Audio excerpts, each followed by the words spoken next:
Welcome to the Oddfrog Chop Shop, your one-stop podcast for all things toy, design, collectible, comic book, video game, movies, pop culture, and more. And now please welcome your hosts, Kelly Greenwood and Eddie Hermosillo.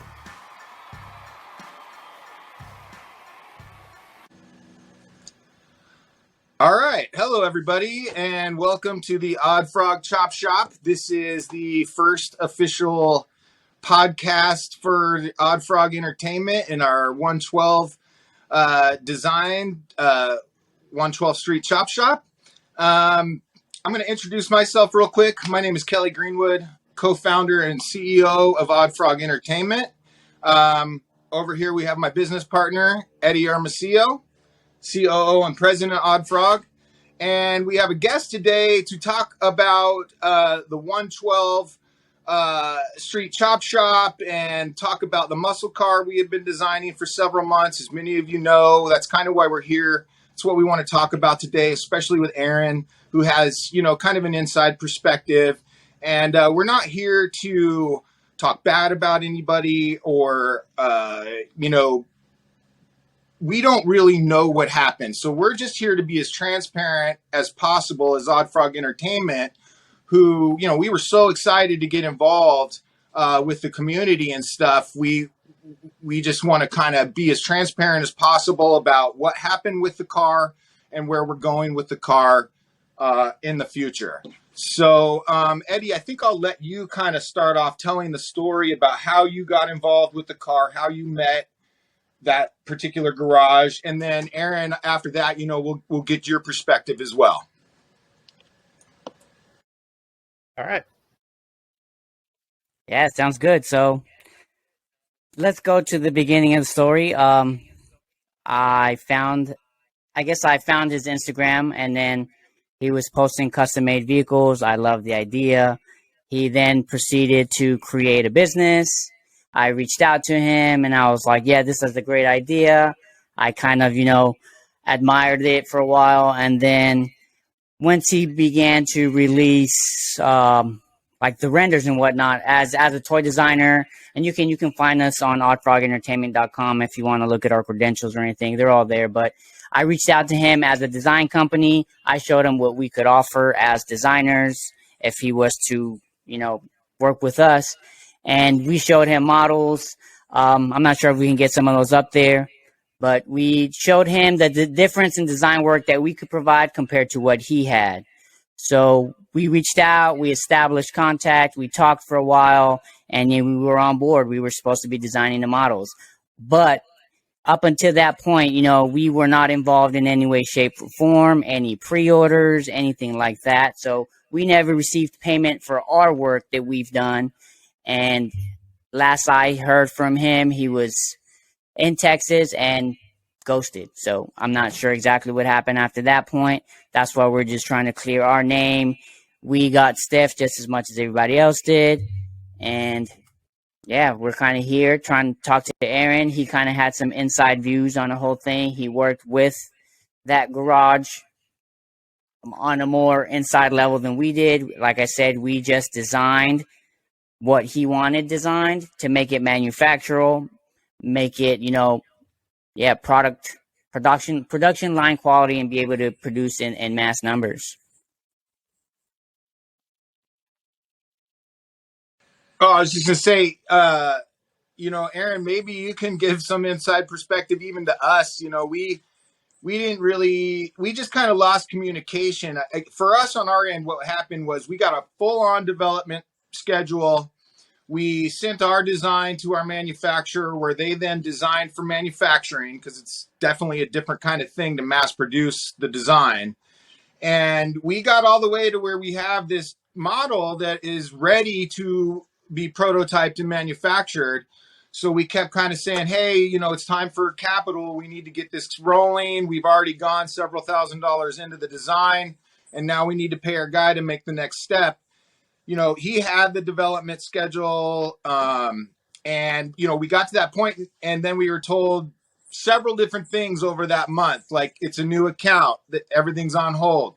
Oh, the transfer, it's going to take a while. Those dates all came and went, And finally, we had to give him a hard deadline because it's like, we have a schedule and we need to stick to it to get it manufactured. And I ended up giving him an ultimatum, that if we didn't see the money by into business on a certain Friday, that we weren't going to be able to do business anymore, because it leaves me in a position where in the future, I can't rely on him for a development schedule if there's no communication, no capital, which is the only thing we needed him for once the design was done. And so as a business, it puts me in a really hard spot to move forward with somebody that operates like that. So we finally just had to call it. And then I guess, what would be interesting is to kind of have an insider perspective. You worked with him and stuff like that. And, without denigrating anyone, what can you tell us about your experience? So, are you guys hearing me? Okay, cool. So I'd been there from the beginning. I'd known the owner for quite a few years before that. He'd been in various places, been in certain things that we wound up becoming friends because we just talked a lot. And he eventually came to me saying that he wanted to do this company. He wanted to start it, making 1/12 scale vehicles for the community. And I thought it was an awesome idea. I was excited for it. I was hopeful for it. I wanted to be a part of it. And one of the first things we tried to do was this, I'm going to call it what it was. It was a Batman Beyond Batmobile, but it wasn't the Batman Beyond Batmobile. Licensing and all that. And that, we were tracking orders and everything, and then all of a sudden, never produced. Nothing happened. People got refunded. We moved on. Then I understand he gets you guys as, designers for the new muscle car we were trying to do.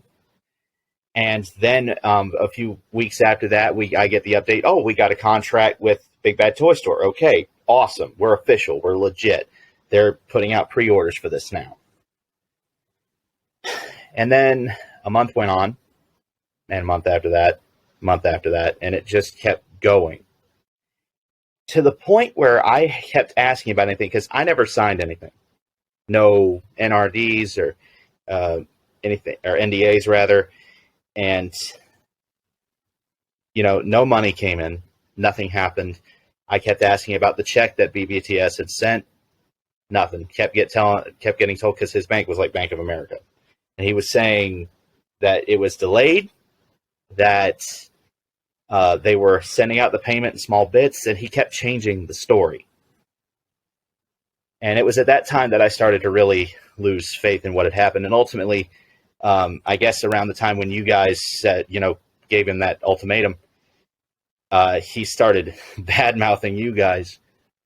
And after that, it just kind of thinned out. The last time I heard from him, he was supposed to be in Guatemala coming home. And that was pretty much it. I knew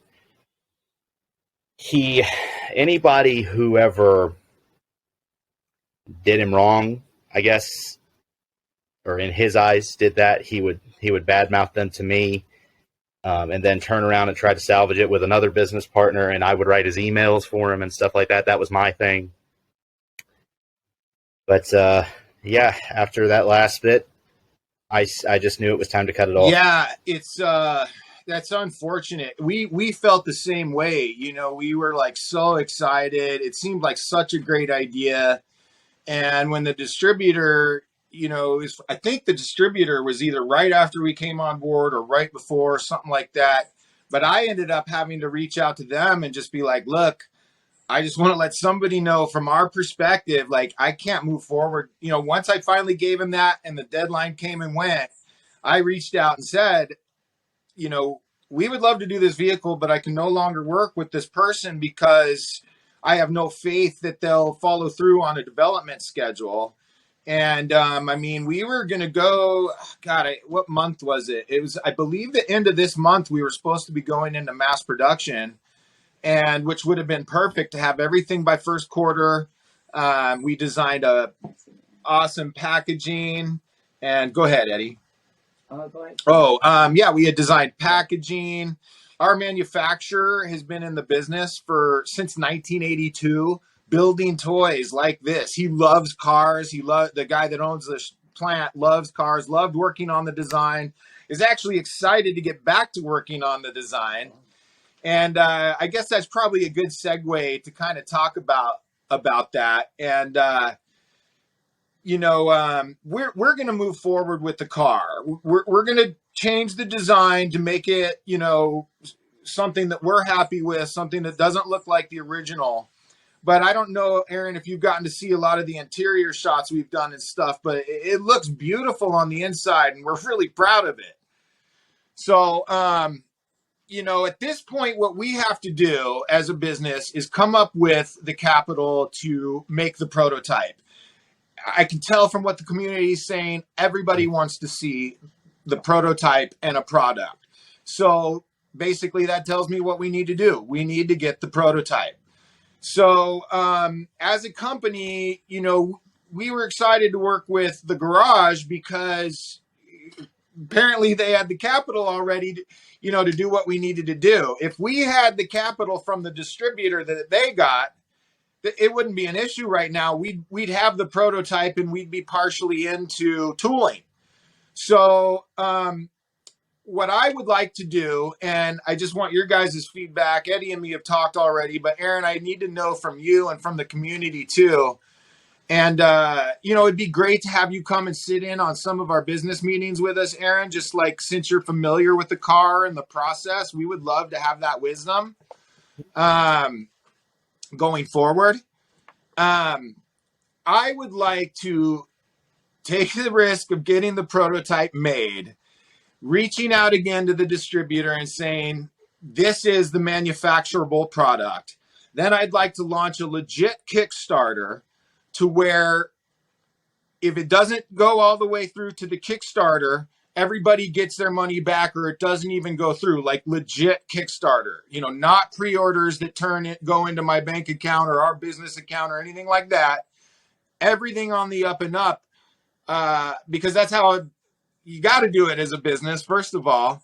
But the main thing is we don't see anybody really digging in and doing a 112 vehicle that's quality enough for the community to use in high-end photos and stuff. And that's why we put all the detail into the interiors and specifically leaving it matte finish for customization. We had a whole idea to put decals up on our site so people could order custom decal kits. I mean, we really want to do this. So, I don't know what that sounds like to you, Aaron, having worked at the garage before, but it's the most legit way I can think of to go about it at this point.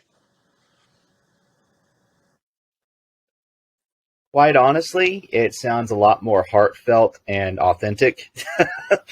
Not that I ever thought the owner was a liar or anything like that, but it seemed like he would keep jumping from thing to thing with good intention. Yeah, I would give him that.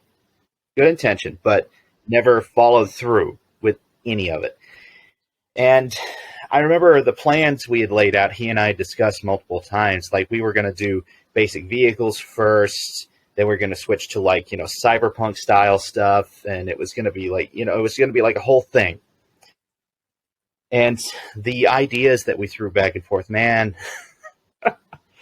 if that stuff got made, I know the community would absolutely love it. Yeah. I want to see it happen. I want to see them get something they can love and enjoy, and had to go with their figures. It would just make it would make my life, honestly. Yeah. Yeah. I mean, that's how exactly our feelings. We just thought it was such a great idea. And then looking around, looking into it and doing research, nobody's really doing anything on that level. So, all we can really do as a company, and Eddie, I'll let you finish up and add in any thoughts after this, but this is basically what I wanted to tell the community is like, We love being a part of it. Like, this is what we wanted to do since before we even went to art school, you know. And just real quick, briefly too, like Eddie and I both went to the only art school in the world where you can get a 4-year bachelor's degree in toy design. So, you know, it's very true to our heart. I mean, this is something we specifically went after. And so it's important to us to make sure the community knows that we have no ill will towards them. And, you know, one of the things we want to do is try to get some smaller items out onto the market so that we can start generating some revenue to go towards this vehicle and get this thing rolling. But yeah, at the moment, our plans are to try to secure the capital to go to prototype by the middle to end of next month. And, you know, it should only be about 2 to 3 weeks after that we'll have a prototype, and then maybe another couple weeks to get it shipped to us from Hong Kong or Shenzhen. Yeah. But once we have that, we'd love to have you back on the show to talk about it and show it and stuff like that. And yeah, I mean, really, as a business owner, I'd love to have you a part of the team in some fashion. And I'll talk a little bit more about that once we stop recording and stuff. So, Eddie, is there anything you'd like to say on it?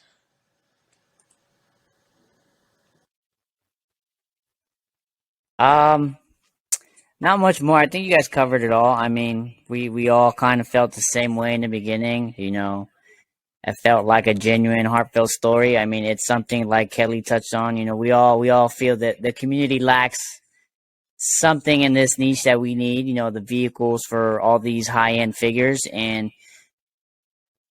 you know, that garage was just a player in the game, and you know, we're just another player. But apparently, we might be one of the only ones now. So we're just gonna continue and follow through with the promises we made, with the models we showed, of course, changing them so they suit more our aesthetic instead of the other garage's aesthetic.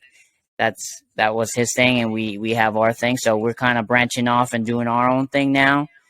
And yeah, like I said, we're just here to keep those promises that we made, and you know, manifest what we want to see. That's why we're here, toy designers. We want to see the toys that we want, and that's what we're gonna do while listening to you guys as well. I think that wraps it up well. Awesome. I mean, Aaron, again, thank you so much for your time. Thank you for reaching out to us at the same time. I mean, we were kind of taking a lot of heat there, and it's like, whoa, and you had some nice things to say to us, and we really appreciate that.